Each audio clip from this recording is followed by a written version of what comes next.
Hi guys, wait, let me do that again. Actually, that wasn't suited for this video. Hi guys, and welcome back to another video. Oh, also, am I kneeling on the floor in my parents' bathroom because it was the only place I could get good light from the window? Yes. Just gonna have to deal with it. Welcome back to another video about the indie girl voice. Indie girl voice. When I made my last video about how to sing like an indie girl, a lot of people liked it and a lot of people commented, and it made me realize a lot of people are interested in learning about indie girl voice and how to sing this way and how to imitate it, how to sound like all their favorite singers. But what do we do with this information? Well, when I realized that everyone is obsessed with the indie girl voice, my first question was, why? So today we're going to be going through and figuring out why is the indie girl voice, or the cursive singing voice, or whatever you want to call it, why is it so freaking popular? We gotta do some digging, we gotta be investigative today. You know, if you want to do an investigation, you want to get some real results, you gotta do some research, so I've done my homework. So first reason I think indie girl voice is so popular is because of advances in technology. When we didn't have computers to record and produce audio with, they weren't gonna do 40 takes of the same song to layer on top of each other. That is so time consuming and so much work without a computer. For people that don't know, layering in production is when you record the same line of a song and have a bunch of takes and put them all on top of each other. So it really beefs up the sound and makes it sound louder, fuller. Back in the day when they did not have the ability to do this as much, nobody would have been singing all like,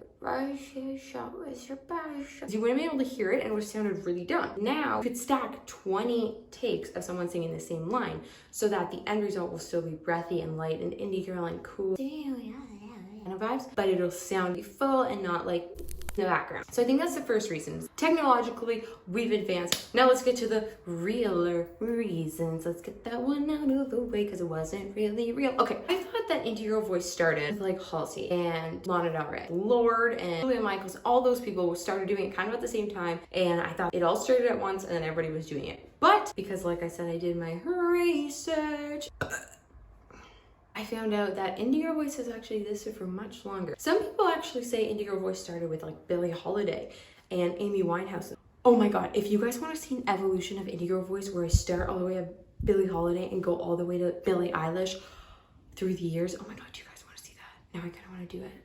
Oh my god, if you want to see that, can you comment? So this style of singing, we can trace it back really far. But I think in those days, that was more about emotiveness rather than affectations. While I do think that there are roots of indie girl voice from a long time ago, I'm going to focus on today's current indie girl voice and the 2000s indie girl voice because that's when it really took off. So in my research, I found out that everyone was kind of crediting Regina Spektor with the start of the indie girl voice. I'm sure you guys remember Regina Spektor. If you don't, I'll put a clip. She's super cool. She has a really good voice. She has a really cool tone. Really good vibe to her songs. She blew up. Everyone loved her. Everyone loved her style of voice. It was definitely really different from what was popular at that time, which was more like Britney Spears or Christina, like nothing came out there. Can't do it anymore. Go watch my impressions video and do a good one there. So people were obsessed with it. They like flocked to it. They loved her and they were fascinated with her voice. Why were people so fascinated with her voice? I have a theory. Because she had a Russian accent. So people thought the way she pronounced stuff was really cool. Same with Bjork. Same with Lily Allen. Same with Amy Winehouse. These are people whose North American English is not their first language. So the way they pronounce words, their mouth shape is going to be different. Their tongue is going to be different. Their face is going to be different when they're saying them, which is going to give it a different sound. In singing, it doesn't sound like an accent. It sounds like a pronunciation choice. Now, people always want to imitate what they hear. And when people heard Regina Spektor, they started imitating her voice, which was a totally different pronunciation of words. And so then they start imitating it, and other people start imitating it, and other people start imitating it, and then it just evolves from there. And people find little tips and tricks and hacks to make it easier, aka the video I just posted about indie girl voice. And then more people can do it and more people imitate it and so on and so forth. And that's how the voice evolves. But that's what I think the background is. I think that's where it really started, was Regina Spektor drove indie girl into popularity and influenced why people shape their mouth the way they do when they're singing this style of voice. It's all about imitation. That totally makes sense. We do what we hear, might be subconscious, might not be, but regardless, we imitate what we hear. The thing I was still confused about, everyone does this voice. Why? Because this is kind of harsh. Everybody can.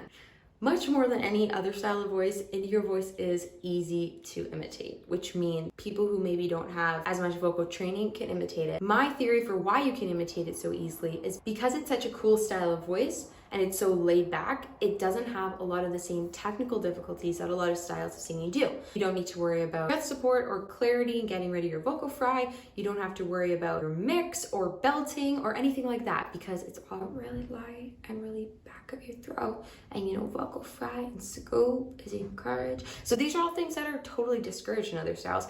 And these are all things that singers work really hard to overcome. And in indie girl voice, they kind of all get tossed out the window. That's not to say that the people who are indie girl singers aren't amazing singers. They are. Like, this is not a diss on any of them. They all have a very unique style, tone, range, emotion, everything like that. They're great. But you can't really argue indie girl style of singing is a lot easier than, for example, singing like Beyonce, Ariana, Tori Kelly, Jessie J, Lizzo.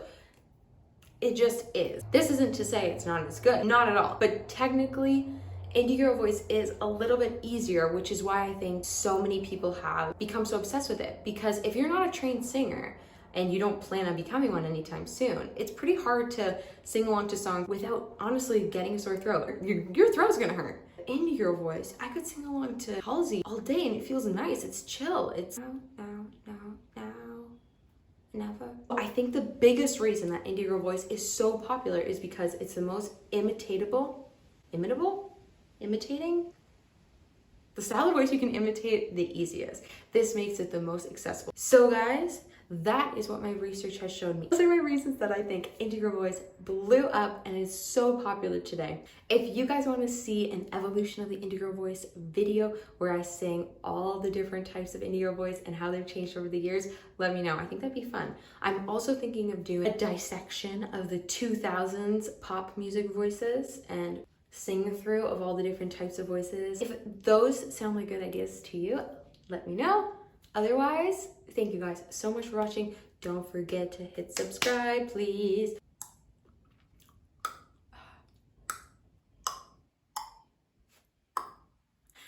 Please subscribe. Thank you guys so much for watching, and I'll see you next Tuesday.